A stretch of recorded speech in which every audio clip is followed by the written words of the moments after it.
আজকে আমি আপনাদেরকে শোনাবো বিশ্ব নবীজির কিছুটা জীবন কাহিনী।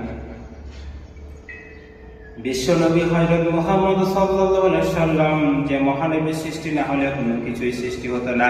তিনি হলেন সর্বকালের সর্বযুগের সর্বশ্রেষ্ঠ মহামানব বিশ্বনবী হযরত মুহাম্মদ সাল্লাল্লাহু আলাইহি সাল্লাম।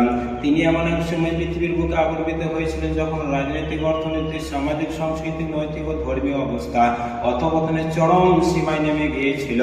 570 খ্রিস্টাব্দে 29 আগস্ট 12 রবিউল আউয়াল রোজ সোমবার প্রত্যুষে আরবের মক্কা নগরের সম্মানিত কুরাইশ বংশে মাতা আমিনার গর্ভে জন্মগ্রহণ করেন। জন্মের 5 মাস পূর্বে পিতা আব্দুল্লাহ ইন্তেকাল করেন। আরবের তৎকালীন অভিজাত পরিবার কথা অনুযায়ী তার লালন পালন, রক্ষণাবেক্ষণ দায়িত্ব অর্পিত হয় বিবি হালিমার উপর। এই সময় বিবি হালিমার পুত্র সন্তান ছিল, যার দুধ পানের মধ্যে তো তখনও শেষ হয়নি। বিবি হালিমা বর্ণনা করেন, শিশু মোহাম্মদ কেবলমাত্র আমার ডান স্তনে দুধ পান করতেন। আমি তাকে আমার বাম স্তনে দুধ পান করাতে চাইলে তিনি কখনো বাম স্তনে দুধ পান করতেন না। আমার বাম স্তনে দুধ তিনি তার অপর দুধ ভাইয়ের জন্য রেখে দিতেন। দুধ পানের শেষ দিবস পর্যন্ত তার এই নিয়ম বিদ্যমান ছিল।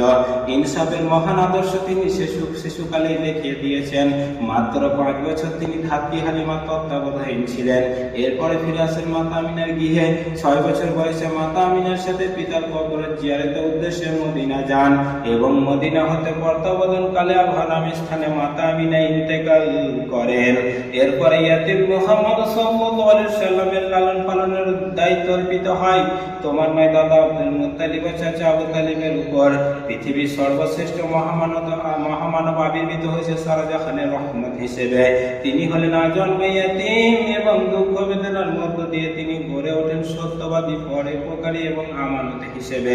তার চরিত্র আমানতদারী, সত্যবাদিতার জন্য কারণ আরবের কাফেররা তাকে আল আমিন অর্থাৎ বিশ্বাসী উপাধিতে ভূষিত করেছিল।